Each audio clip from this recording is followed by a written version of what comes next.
Good morning students and welcome back again in this video. So this is the second video of the lesson resources. So in previous video we have done the definition of resources and the major classification of resources. First one was natural resources and its part, and second one was human made resources and its part. So in today's video we'll start with the division of natural resources on the basis of renewability. On the basis of renewability, natural resources can be divided into renewable and non-renewable resources. First one is renewable resources. The resources that can get renewed or replenished quickly are called renewable resources. ऐसे संसाधन, ऐसे resources जिनको हम दोबारा से create कर सकते हैं, उन्हें हम renewable resources कहते हैं. These resources are unlimited. ये एक कैरेक्टरिस्टिक आ गई इनकी, ये अनलिमिटेड होते हैं, कोई लिमिट नहीं होती है. एग्जाम्पल दिए गए हैं solar energy, water which is hydro energy, wind energy and to some extent plant and shrubs are the example of renewable resources. Though water, soil, plants, shrubs can be used over a long period of time, but at the same time careless use of these resources may affect their stock.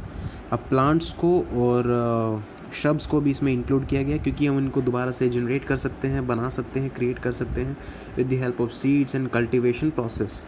But अगर हम बहुत ही ज़्यादा इसका use करेंगे, over utilisation जिसको हम कहते हैं, या exploitation is the another word, तो इनका स्टॉक का जो नंबर है वो कम हो सकता है और ये इफेक्ट हो सकते हैं.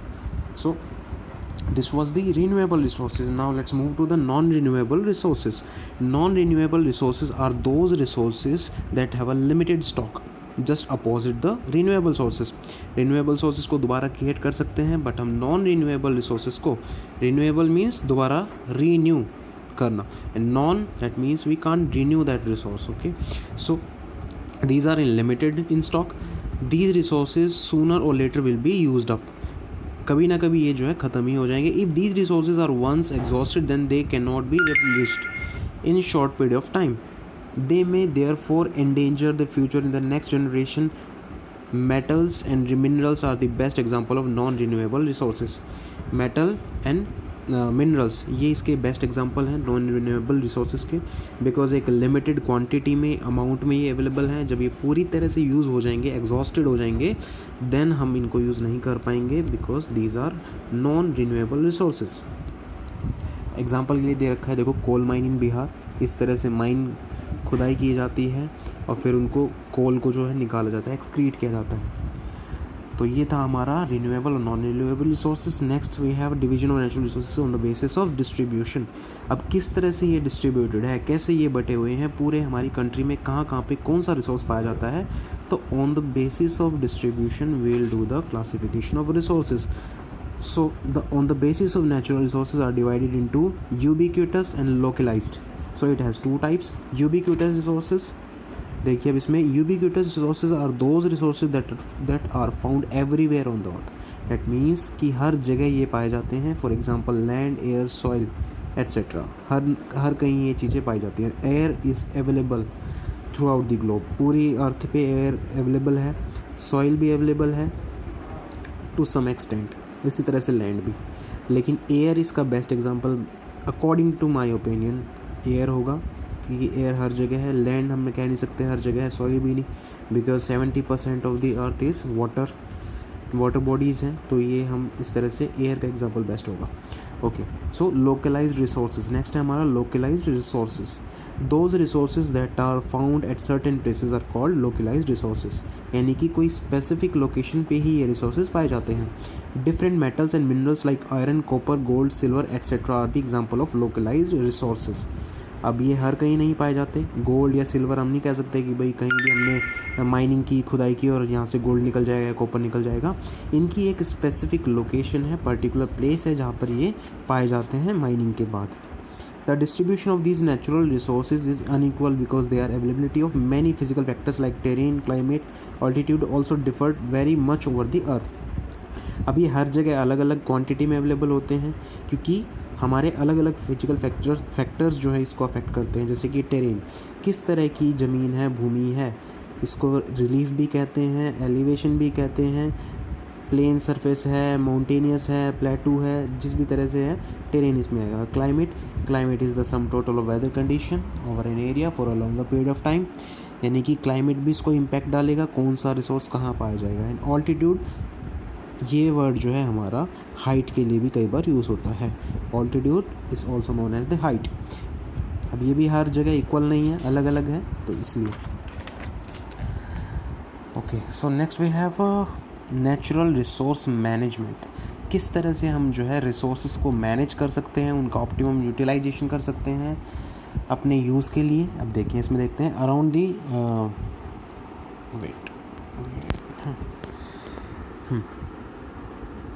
Around the world depletion of natural resources taking place on an alarming pace. Depletion मतलब कमी होना, है ना। पूरे वर्ल्ड में जो है ये एक अलार्मिंग पेस पे, बहुत ही तेज़ी से, बहुत ही एक तरह से सावधानी वाली स्पीड से कह सकते हैं कि हम इसका जो हमारे रिसोर्सेज है उनका एक्सप्लॉयटेशन हो रहा है, एग्जॉस्टेड हो रहे हैं। इसलिए the management of resources is essential for social economic development of the people. अब इनका मैनेजमेंट, इनका नियोजन करना बहुत ज़रूरी है। अगर हम रिसोर्सेज को बिना किसी लिमिट के यूज़ करते जाएंगे that means our resources will get exhausted totally. हाँ, तो सोशल एंड इकोनॉमिक डेवलपमेंट के लिए लोगों के बहुत ही ज़रूरी है कि हम अपने रिसोर्सेज को मैनेज करें। अब देखिए, managing our natural and man made resources such as forest, water, grasslands, marine and agro ecosystem is the great importance today. हर एक फील्ड की, हर एक चीज़ की बहुत ज़्यादा इंपॉर्टेंस है, चाहे वो फॉरेस्ट हो गया, वाटर बॉडीज़ होंगी, ग्रासलैंड्स हो गए हमारे, मरीन होता है हमारा जितना भी ये ओशन और सी से रिलेटेड है, चाहे वो हमारी जो है मरीन इंडस्ट्री हो गई, मरीन फूड हो गया, सारा सब कुछ, ये इन सभी की इंपॉर्टेंस बहुत ज़्यादा है। The management of the natural resources can take place only through the considering the importance of human resources. Management तभी हो पाएगा जब हम ह्यूमन रिसोर्सेज, इसको इम्पोर्टेंस समझें रिसोर्सेज की। Today many ecosystem are also under great stress in account of either over use और insufficient use of resources.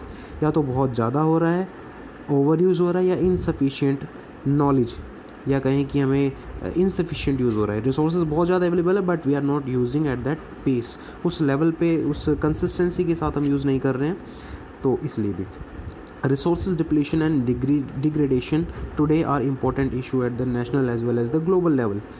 Resource depletion, कमी होना, और डिग्रेडेशन, उसकी क्वालिटी में कमी आना या ख़राब होना, ये दो मेन कंसर्न है इंडिया लेवल, हमारी कंट्री लेवल पे भी और ग्लोबल लेवल पे भी, पूरे वर्ल्ड में भी।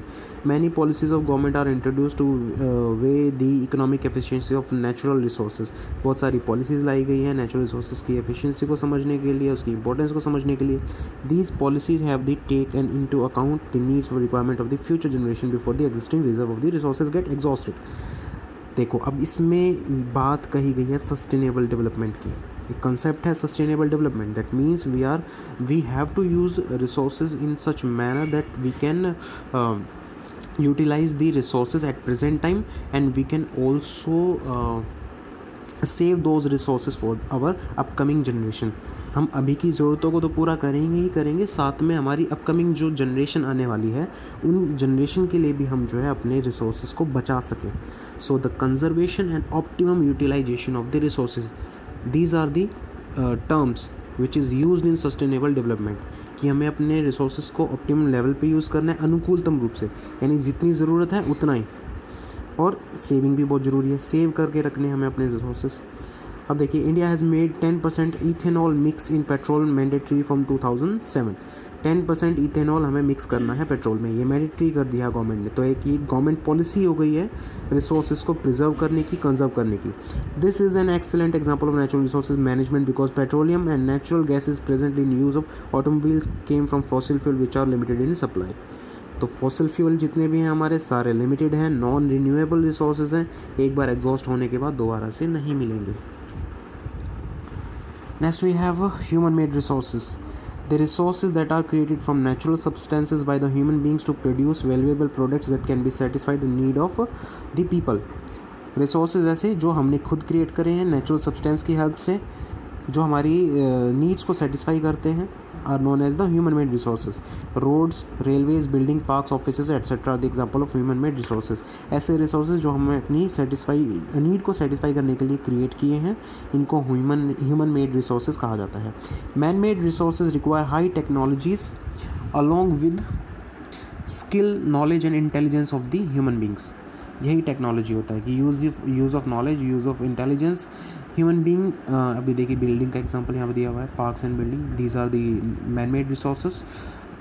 Human beings change the original form of natural resources. For example, iron or steel is less useful in the raw form, but its value gets increased as it turns into some useful products like machines, cars and buses and etc.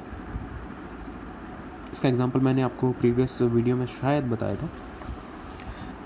Okay, तो अब आगे बढ़ते हैं, कर लेते हैं human resources. बाकी का लेसन हम जो है नेक्स्ट वीडियो में करेंगे फिर.